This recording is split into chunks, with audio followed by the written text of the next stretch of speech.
Alrighty.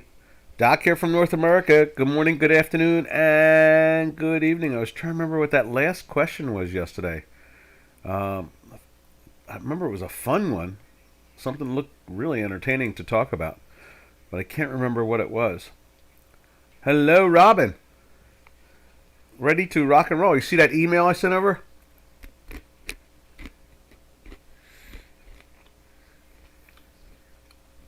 Let's see. Let's see. Let's see. Let's see. Let's see. Let's see. Let's see. Yep. Okay. Our sound is 5 by 5, so we're good there. Forex Savants. I like that. That's a goodie. Is that a flower? I like that if that's a flower. That looks really cool. Let's see. I wish I could make that. Where's my glasses? Let me get my glasses on.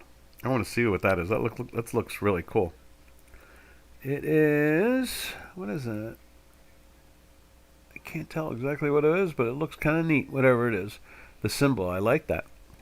So, anyhow, yesterday someone asked, Julian, I think it was, asked something. It was very interesting.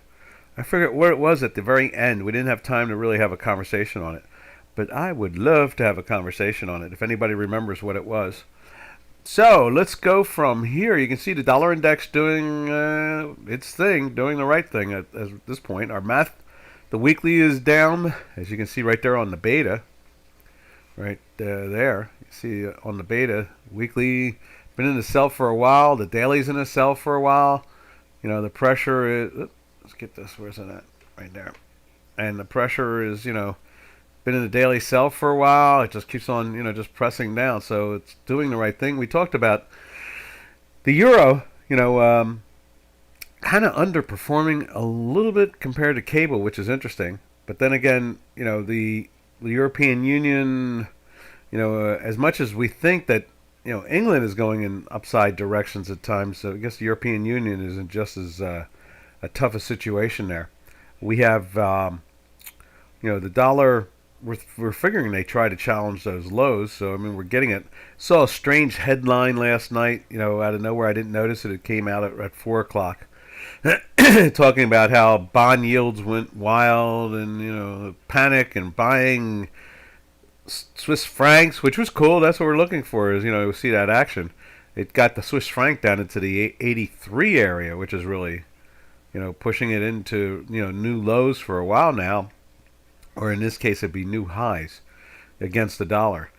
As you can see on the here's the other screen right there. Here's the other chart. There is the dollar index. It's not exactly breaking down much more than yesterday. It's off its lows today. It's still just a little bit underneath, and it's been playing with that par throughout the day yesterday, and then finally broke. We saw the 30-year bond. What Julian was asking about the 30-year, U.S. 30-year, and that was the Dow Jones Industrial Average he was looking at. But we went into the litany about the bond vigilantes and the lack of the Federal Reserve having much influence over the bond traders themselves because it is a non-listed market. So because it's a non-listed market, there's no accountability. It's an over-the-counter market. That's what they call that, is an over-the-counter market. So yesterday we saw the 30-year, move. We've seen a good full percentage point, I guess. Let's see if we can get something like that on the screen here. Just take a look at the bonds. The fundamentals on some level are starting to kick back in a bit. Not 100% or anything like that, but definitely kicking in, that's for sure. We have a list here of the prices too. Let's see if we can move that back over again. Right there. And as you can see, the 1 month is yielding 5.3. The 1 month has to act the way the Federal Reserve price tag is. And the 2 month is pretty much the same thing.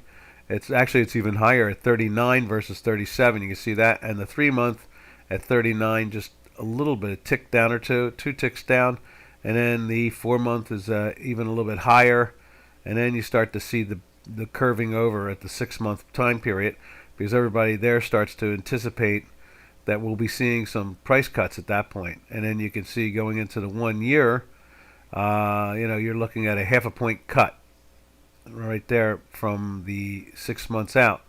And we can see that same thing going on. There's the UK government, same situation. Also, at the same time, you can see the 30-year is now yielding under 4%, whereas we were at the.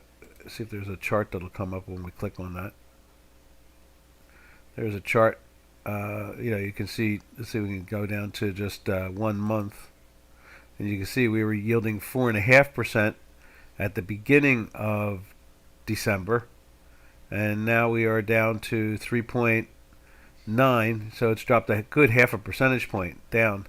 And when we go back 3 months, you see the high was, where's it at, right there, was 5.10, basically 103. So it's dropped over, let's see, what is that? That's since October, mid-October. What's that? October 19th. So was that all of November, all of December? It's 2.5 months ago. We're now down about 1.25 points, a little less than that. So you can see that action that's going on with the interest rates, which basically has influence over the currencies, because people trying to park money, want to get a return on. The idea is to make money on your money, not lose money. Now we've gone through an interesting era since 2008 into 2009.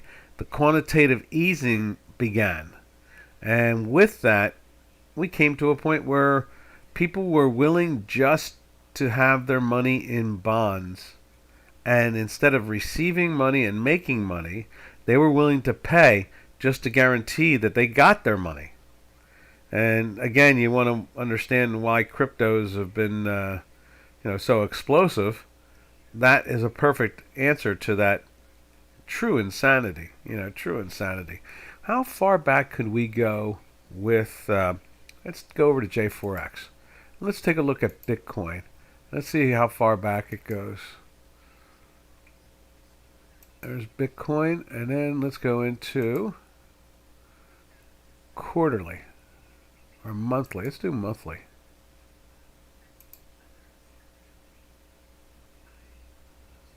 And so you can see there going back into, I guess, right there in 2017. Now, I remember picking up some Bitcoin 16, 17, yeah, I guess so.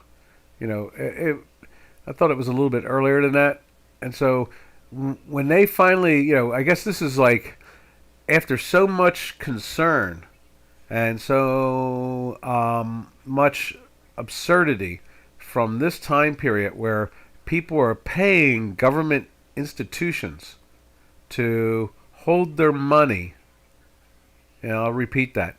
Government institutions like, central banks, be it the European Central Bank, ECB, or the Federal, not the Federal Reserve as much, but because they were still paying evens or a little bit more. But I guess they were playing minus for a while too. The Treasury bills were minus.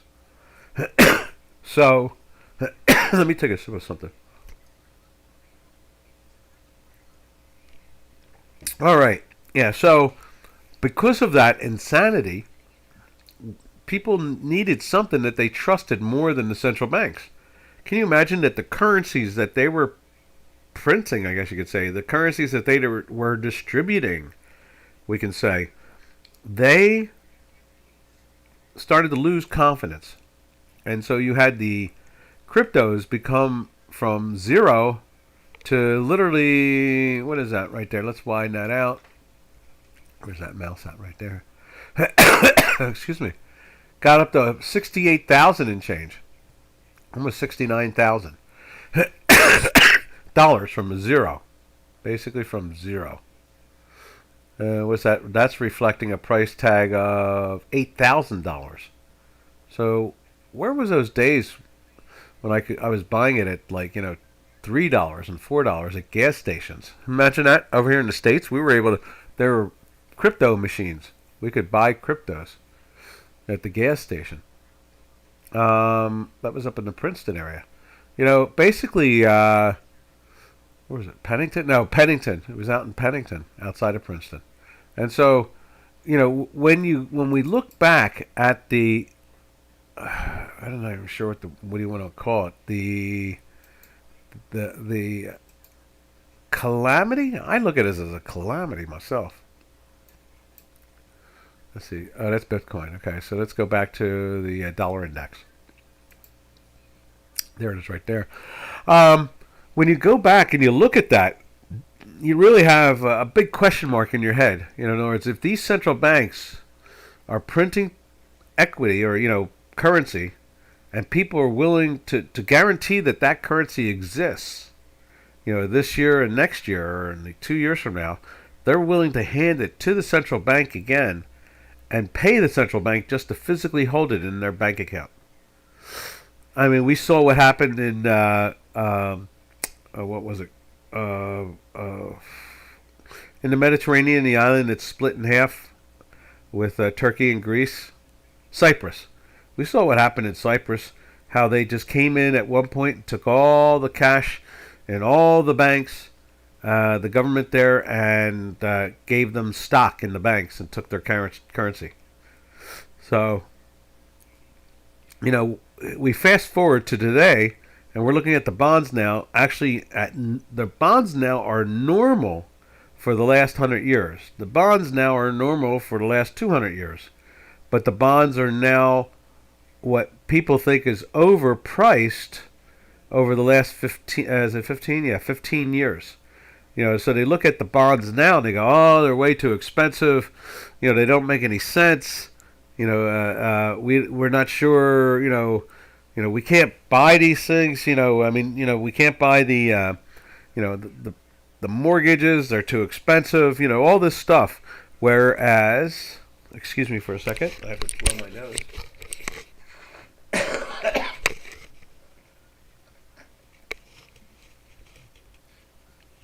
There we go. All done. We're still fighting that cold. It's almost over with at this point, thank goodness. But yeah, we're looking at a situation now where a yield of 4% is considered unrealistic, and it needs to be lowered now. When in fact, I could see it moving into the 3.5% area or the 4% area overall. But the world has gotten hooked like an addict on drugs to zero interest rates, so they can borrow, at very, very low rates or no rates. Imagine if someone said to you, "Hey, here's $500,000. It's at zero rates. So you just hand me back the $500,000. You do something that generates more than 1% or 2%, and you're doing fine." So that is where we are when it comes to when we look at the currencies, we look at the bonds, we look at the inflation. The inflation is supposed to be a deciding factor in there. Lately, it doesn't seem to have much of an effect. It does at times. You can see where the Great Experiment will make very dramatic moves when they raise interest rates, say 50% or 25%. But overall, most of the, let's say, well-organized or more responsible central banks, I guess that would be the way of looking at it, more organized and less detrimental to the population of its country. And what I mean by that is that they don't, move the rates around too dramatically. Their currency stays in a simple range, like the way the euro is, between 1 and, or say it's been between 90 something and, 115 for like 2 years. That's 0.96. Let's take a look at the euro. I'll show you what I'm talking about here. We're going to make that the whole screen again.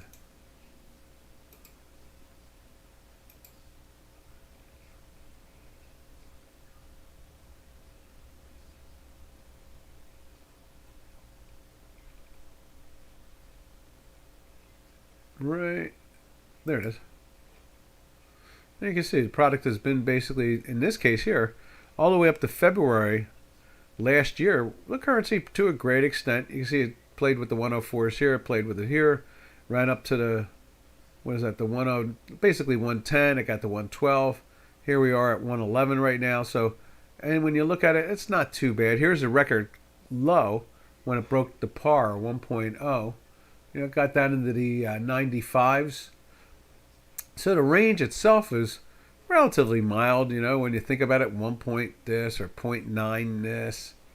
It's not the end of the world. I mean, it's not like it's doubling. It's not like it's going from 1 to 2. And then we have some currencies like the Euro Turkish Lira pairs trade. When we look at the same time period, the product is going from 10. Can you imagine if the Euro was at 10 and then it jumps to 21 and then it falls back down to 11 and then it hangs around up into the 19s and 18s for a while and runs up to there over that same time period. I mean, that talk about now it's almost at 33 at this point. And so, that's a how do you decide when it's undervalued or overvalued? I mean, is it way undervalued right now at 32.8? Can you buy it and think that you're going to see it fall? In this case here, it's the euro against the Turkish lira.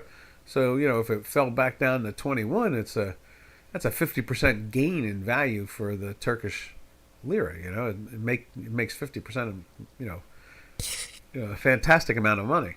So, we take a look at these currencies. So let's go back to the dollar index again. Most of these currencies are nowhere near as exciting, let's say, as the Turkish lira. And with that becomes a lot of question marks on how do you invest. Does the government there give you 50% on your money, every year? The rules seem to shift, and then they seem to get rid of the currency more. And, you see the currency going all the way up to 33 now from just a 1, no more than 10 or 12 years ago. So it's, and then you can see just in the last 2 years, the product has gone from the 21s to the 33s. That's pretty tough. That's a 50% increase in currency cost. In other words, you're losing money as if you're a Turkish businessman or a bank. So, that's what we're talking about here is the stability of all the currencies in the world. And that's what the QE was all about. Quantitative easing was the objective is to stabilize these things so that they didn't look like the Turkish lira. They weren't running all over the place, going from 5 to 4 to 9 to 7 to 15 to 6. That stability is important when using those things as exchange. In this case here now, you can see the euro itself. Let's go back to that and the dollar index. That's what the dollar index is trying to tell us, is that we are basically at fair value, or as far as I'm concerned, 1.00 is fair value. 1.5, is overpriced. Or what did it do? It went to 1.14 is overpriced, and if it goes to 92, it's underpriced. That type of thing. It's very tight compared to something we showed you just a few seconds ago. Is running from 21 to 29 to 23 to 32. It's just too dramatic a shift in value. And so banks at the beginning of QE, the investors themselves, not the banks, the investors themselves were so terrified that they weren't going to get their money back, that they handed it to the exchanges, the exchequer and the central ECB and the Federal Reserve, and they parked them in places that they knew they were going to get their money back. And that was that's a very, very odd universe. And in the last 15 years, it's confused a lot of people. They don't understand that 3.5% and 4.5% interest rates are relatively a norm. You're supposed to get more than inflation. So in other words, if inflation is at 3%, then you want, say, 4% or 4.5% in a good economy, a good country, that's functional. And so when inflation is at 1.41 and interest rates are at 2%, that's normal, or 2.25%, that's normal. That's not abnormal. And for under Mr. Trump, they were 1.41. That's where they were when he left office. Even with the COVID and all the crazy and so forth, it was at 1.41. So, now we fast forward. We see inflation playing around in 3.5%, 4%, depending on which measurement you're looking at, the core rate or the month over month, and basically, in my head, it's in the 4% area. And so, seeing bonds trading at 4.5 or 5 or 4, that's normal. And people are telling other people on financial channels, the interest rates are too high for the mortgages. It's hard for people to buy a house because 6.5 or 7.5% interest is awful tough for people to pay. When I first bought my first house, I think the mortgage rate was around 15%, 16%. Yeah, during the inflation years, as Ronald Reagan was taking over, when he came into office, inflation was around 21%. Inflation was at 21%, just dramatic. Under the Jimmy Carter years, and all it did is slowly unwind year after year, and become lower and lower and lower to the point where we got to minus. Isn't that amazing? We went to minus, and that is a pretty wild story to think about. So, anyhow, we just looked at the bonds and we, trying to get a flavor of where we are now, which I think the bonds look just fine, and it's great that they're going to go lower. And the Fed futures contract is saying that they're going to go down to like 3.5. They're going to fall back to what would be a historic norm over the last couple centuries. So to me, I see no real chaos. But when people have gotten used to borrowing and have borrowed at 1% and 2% and 0.5% and 3%, that now borrowing at 7.5 or 8 or 9% is just insurmountable. I can't even imagine what's going on in Turkey when you really think about the amount of pain we are not willing to take here in the States or the West, and Europe in particular, and looking at it and going, those rates are way too high. What do you do when your currency is going from 1 to 33? And their interest rate, I believe now, is 25%. I forget where it's at, or is it 50%? I don't know. The domestic interest rate is at 50%. I think that's what it is. Let me just look that up. That's interesting. What is the Turkish central bank's interest rate? Let's take a look and see.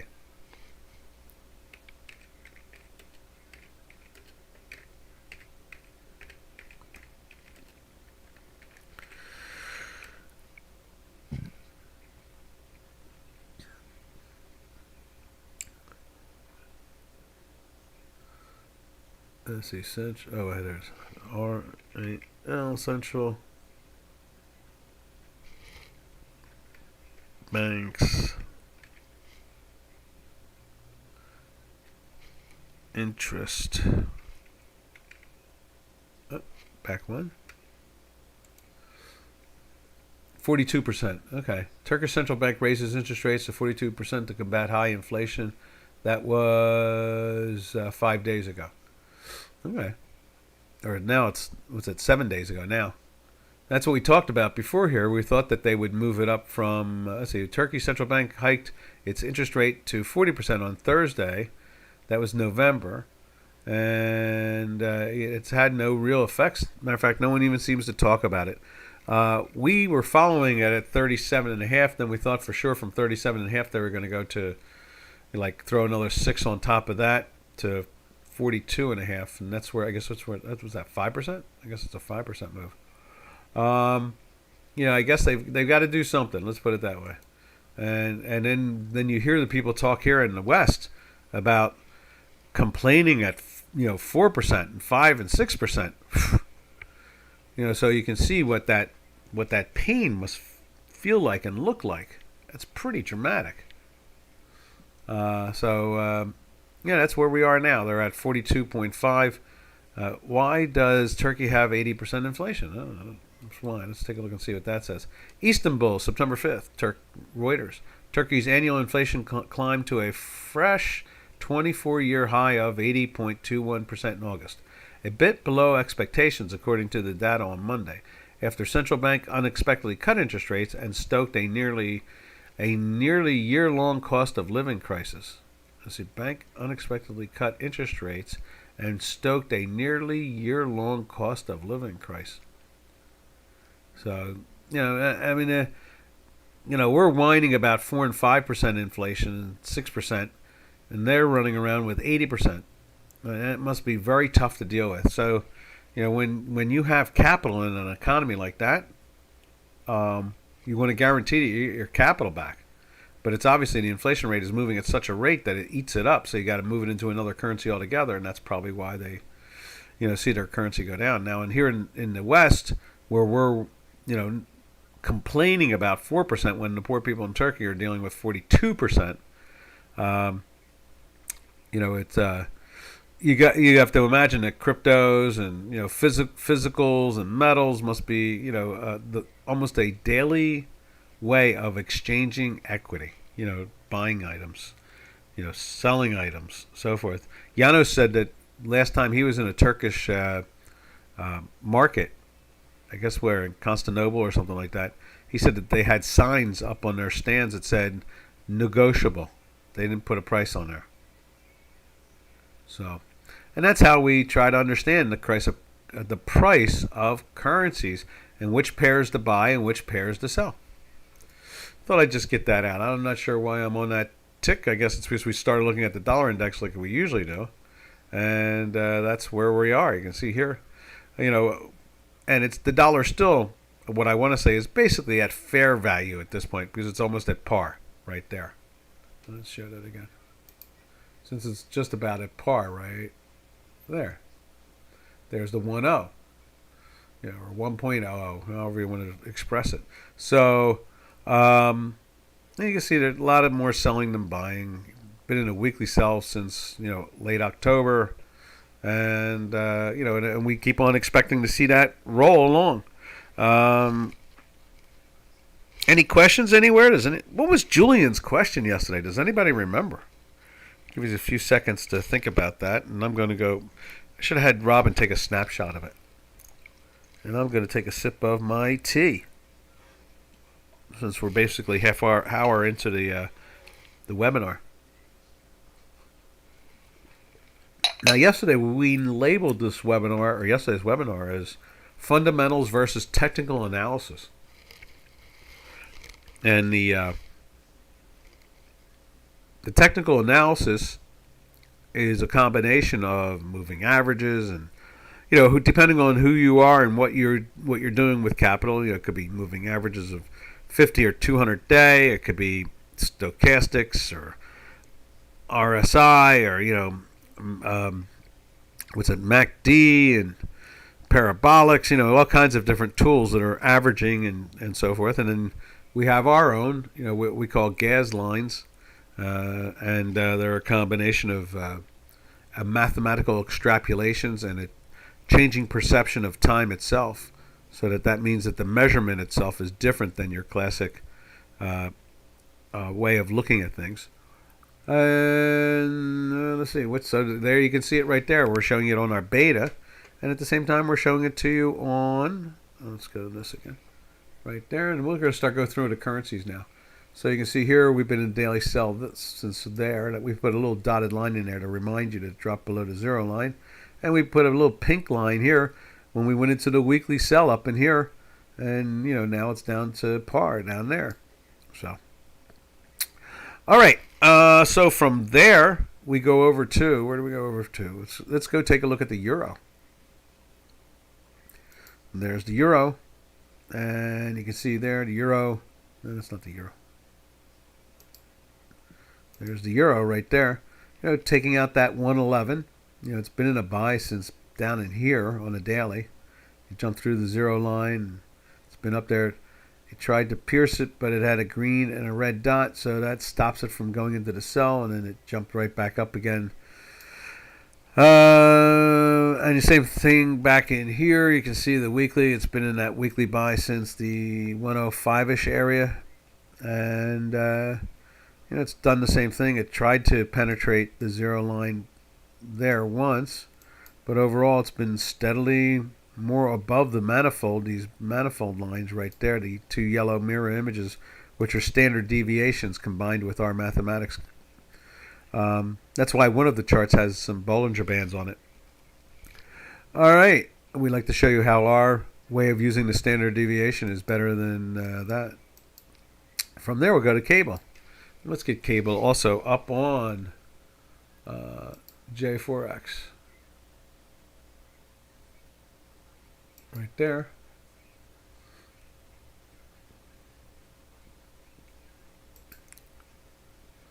So right there you can see cable, marching along, same situation since the beginning of November, moving from the 121-ish area right in here, all the way up to now the 127, the 28 area. Now it's backing off a little bit today. You can see that right there, but we've been in the daily buy for 5 days, and it's just been pushing up and up and up. The weekly, same situation as we just showed you.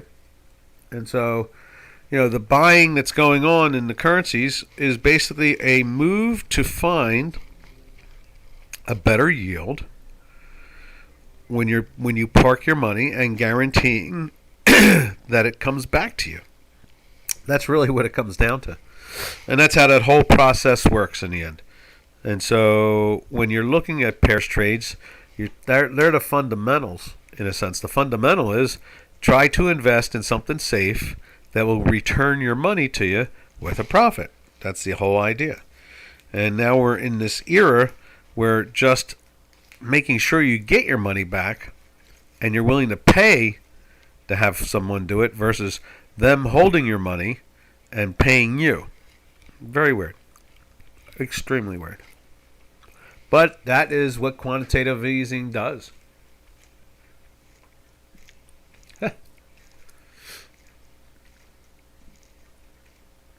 Wow. Interesting. So, what you're looking at is that you're looking at, and that's the cable. There's more buying going on. Still, it doesn't seem as powerful. And I know we went over and we looked at the euro cable pairs trade. And you can see it's now, we talked about at the beginning of the week, it was flirting with the weekly buy. It's trying to get in there. So the euro is picking up, strength again, where when we went into that weekly sell up into the, what's that, like the 87 area? What's that? They do it 87.5, then 87, then 86.5. So 87.5 area. And then it traded all the way down to the 85.5 area. 2 full points. And now we have bounced off the 85.5 area. We're trading at the 87 area. So we're not far from where it all started from. And you see, that's how the markets, roll. They bounce around. There's no real straight line. I mean, sometimes you get somewhat of a straight line there, but you see where there it was equal high. This one, there, pretty much the highs were lower highs most of the move all the way down. And then when it stopped doing that, we start to basin and then start to turn up. And then you notice that most of the highs are greater highs than the previous. And then you get a little digestion, and then boom, it's back into the saddle again. A couple days in the highs, and then right there another high, and newer high, that type of thing. And it's just like a momentum situation you have going on there. No questions at all. It's kind of quiet compared to yesterday. I wish Julian would jump in. I would love to answer that question. I loved what it was. I just can't remember. It was a deep, big question, too. I don't remember what it was, but I thought, wow, I'd love to try to play with that. It was a great question. I just can't remember what it was. That's what happens when a trading day goes by. My head gets spun around. All right, now from there, we go over to the Swiss. And there's the Swiss. And they've pushed through the 84 area. And same situation since the 80, or is it the 89 area? The 90 area. We went into the weekly sell in the 90 area. And Now we are in the 84 area, below it actually, 83.67. So there is a flight to quality at the moment. They're selling dollars. It's the end of the year. We talked about this yesterday. We've seen 5 central banks, including the People's Bank of China, doing lots of window dressing, spending in the month of November over $350 billion. 5 central banks did to perk up stocks and some bond prices and gold and so forth. And we're seeing the same thing in December, and not as aggressively, but enough that it has kept the influence. And so from there, we see the what is that? Hold on a second. Hold one moment. Trying to figure out what the noise is out there. Oh, I see it now. Huh. Okay. So, we're at a point now where we might also just go through since no one has any questions, and I'm done rambling, I guess, unless someone asks a question that instigates me to ramble more. Let's go take a look at, what are we looking at here? We'll go to now the yen. I understand the LDP party is having its problems again. A minister has been, a justice minister now has been indicted or something like that. And then there's some upper house members indicted also. Something about this LDP fundraising scam or something like that. I don't know. Or what it is they're not allowed to take charity or something like that. They're not allowed to take that money. So they've been taking money and selling and buying influence or selling influence or something of that nature. Excuse me. And ever since they seem to have gotten control of this up in here, where the finance minister resigned, 5 cabinet members resigned, and the investigation started. Notice there's more confidence in the yen. It's dropped from the 152 area down to the 141 area now. That's pretty good. So I guess they're getting more confidence.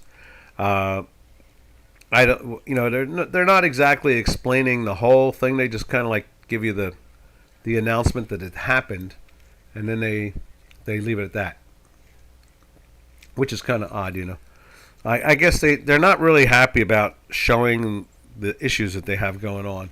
Someone's following it somewhere, I'm sure.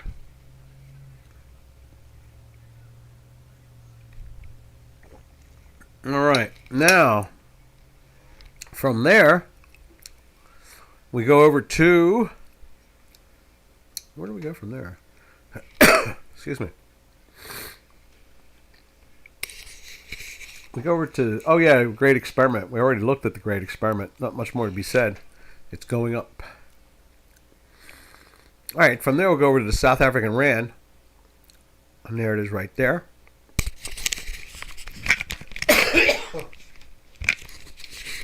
A little cough there. South African Rand is in an oddly, I'd call that more mixed movement up. There it goes down. The next day they're driving it back up. And here in this case here, they drove it down for a couple days, but not with any real strength. So pretty much when you think about it, like right here, where it's been, basically when you put it across, it's almost like unchanged, really. I mean, it swings around the line. I mean, yesterday it was sitting on the line again. Today it's bounced off of it again. When this product goes up in value, it's losing against the dollar. And when it does that normally, just the key word there is normally, metals go down in value. But in this case here, it's been a little bit of the opposite. When we look at, let's put the South African Rand up on J4X. What is that? Someone's running some type of machine out there.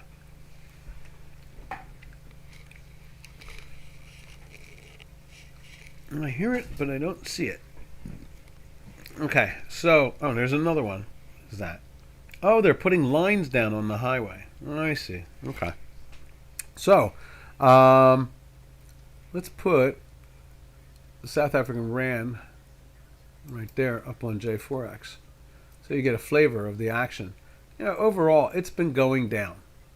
From almost the 20, was it the 19.6, 19.7 area. It's moved all the way down to the 18.1. And so that's positive for the metals complex. And so when we go and look at, let's put it up here. Here's the gold. Right there. You see the gold over that same time period back in, when was that?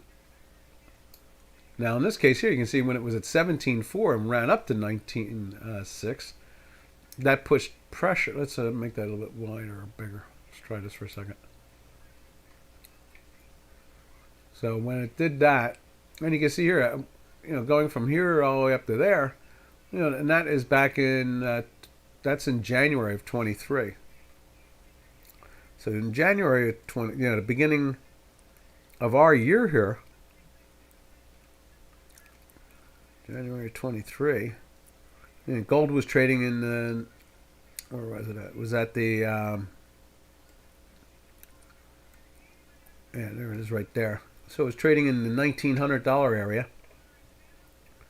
And it ran up to 2,200 area or 2,150. And now we are bouncing in and out of that area again.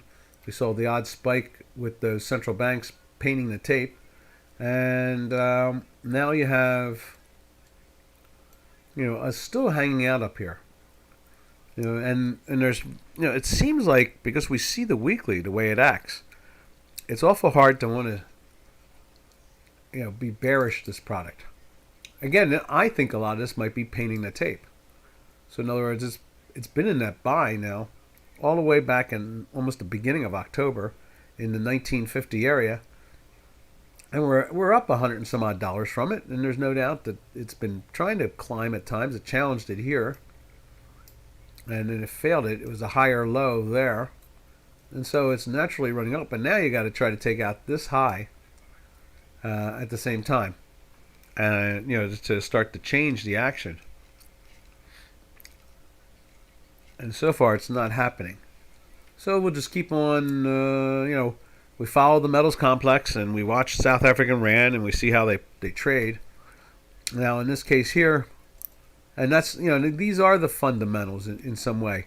Looking at one of the world's largest producers of gold, and you got to assume that the rest of the metals, like the silver and the copper and platinum and the palladium and all like that, are all influenced by the gold price on some level. All right, and then from there we go over to the silver contract. You see silver is trying to lift up today. Now it's both a red and a green. You can see the weekly is just minus 0.01. It's tightening up enormously. And it's trying to get into that weekly sell. And, it would not surprise me if they don't, it's kept in that price area again. It would not surprise me at all. Just solely because the fact that we're coming into the end of the year. I think we're seeing more of a painting of the tape than we are seeing actual demand. And I'll tell you, it'll be very fun in the first week and second week of January to see where all these things are, and then go, wow, that was this, and oh wow, that was that. In other words, were they painting the tape? Are they panicked and buying metals like there's no tomorrow because there's nowhere else to go? We won't know that for at least what's nice is today is Thursday. So we only have 2 more trading days to the year. And we're looking forward to getting into the new year and seeing what it brings. How does money move? How do they invest it?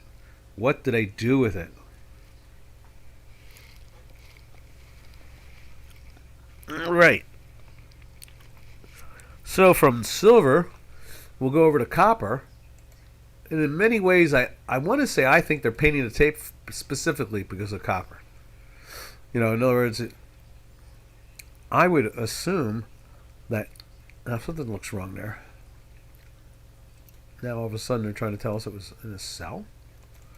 Nah, I don't believe that.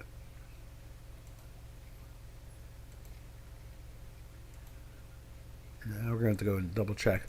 Let's just show you. Let me see what we've sent out. HG. Yeah, see, that doesn't look right. Let's bring that over to you. See, that's what we have. So somehow or another, the 26th, today's 27th, now we're on the 28th. Somewhere, where'd it go? Somehow, they've changed those numbers on us. I'll have to go back and check them. Copper March. That's why we're always battling with the systems around here. The fight to make sure we have the exact exchange prices. And when they change them at the exchange, we have to change them too. We can't just say, okay, this is the way it is. All right, so there's copper. As far as I know, it was in a buy all the way up until about an hour ago, and now all of a sudden prices have changed. So we'll go back and let's see if we can change it one more time. Let's take which data feed that is freaking it out. Let's see.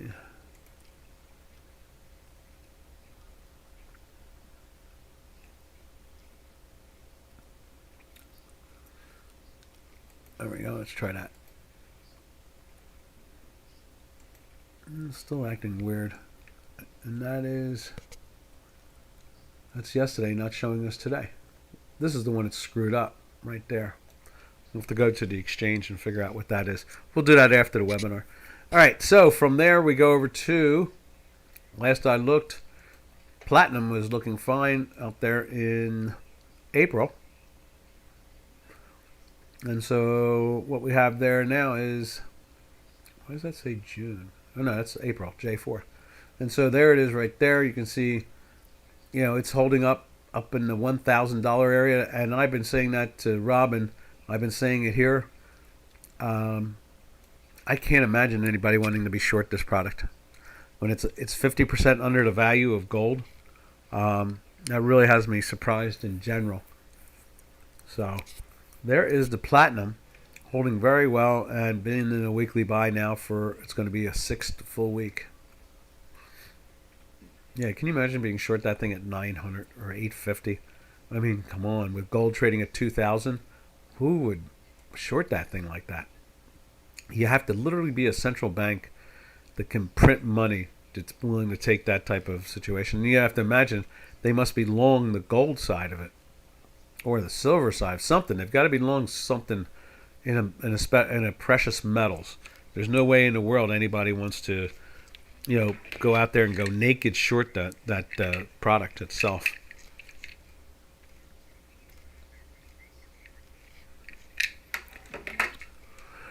All right. From there, we're going to jump over to the Canadian dollar.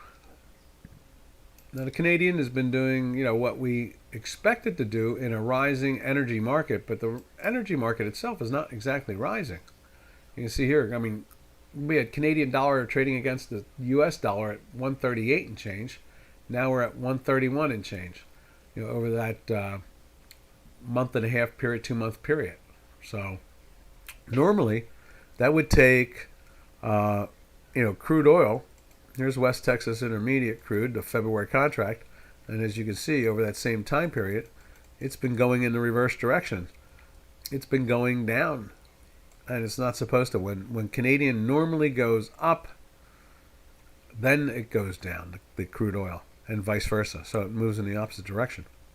So, in other words, when Canadians making money against the dollar, usually oil is also gaining in value, going up from, in this case here, we were as high 2 days ago as 76, and now we're trading at 72.88. We are flirting with the weekly buy right there. It's very close. And matter of fact, at one point we were through the manifold altogether. That's why we had the little green line. So this is going to be very interesting. Normally, almost 99% of the time, when the green line gets through the manifold in the beginning of the week on a weekly, the odds are 99% that it's going to close in a weekly buy. And you can see here it's still trying. And here we are Thursday. So this is going to be another horse race because we have 2 days. This is end of the year, what we like to call flattening out, or end of the year adjustments, or end of the year, window dressing. A lot of this, we have lots of different converging directions. And yesterday we talked about how taxes influence trading, and how not just the inflation, but the actual taxation and gains in a fund versus, they're forced to sell gains when they don't want to sell because they have other products in there that are at a loss. And if they sell the losses with the gains, they don't owe as much taxes. And that's just as important as anything else when it comes to trading. All right. From there, we drift over to the Brent. Let's see what Brent is up to this morning. Let's see, where are you, Brent? That would be FB, I think it is. BZ? I don't think it's BZ, is it? Let's see if it's BZ. Yeah, it's BZ. So there's Brent oil. And you can see, let's put it up over here. You can see there, it's been a daily buy for a while. The product is dipping down a little bit today. And you can see the weekly is trying to climb into the plus. We won't know until, I think it's Monday, if it closed in the plus at the end of the day. And let's see, let's put it up on. Put it up on there.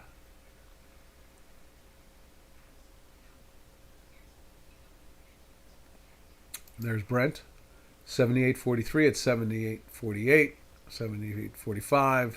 Bids for 49s are offered, 55s are offered, 50s are bid for. It's lots of action going on there, faster than you can push a button. So that is the crude oil itself.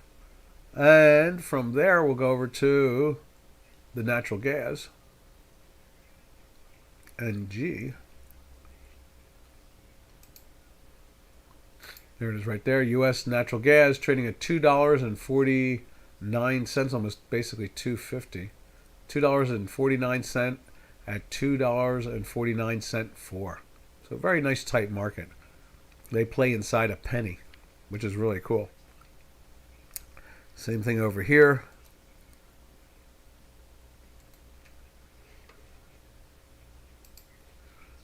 You can see it's been a daily buy for 4 days. And actually, it's longer than that, isn't it? When there's a daily buy right there. Remove that. Like that. There we are.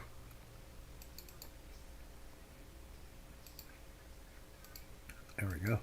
And you can see the weekly is trying to lift up, but it's still below the zero line. Fast is breaking through this today and the last couple of days, but the slow is still underneath. So it's moving more on a slow bun. I guess you could call it a slow bounce, or is this really Jan? We should be in. No, that's Feb. That's Feb oil. Let's fix that.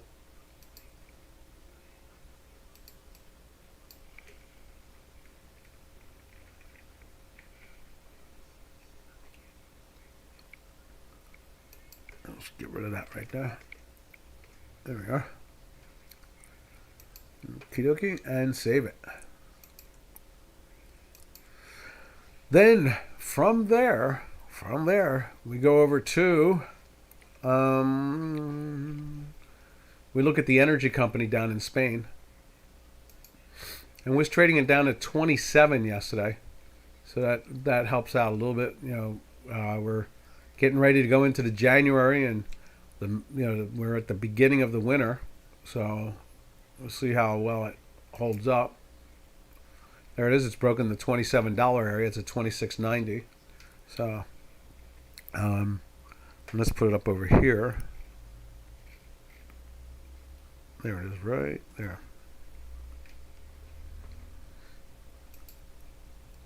You see, it's flirting with a weekly sell now on our beta. That's pretty cool. And you can see it's been in that daily sell since the 28.5-ish area, 28.25 area, something like that. So it's been a nice little push down.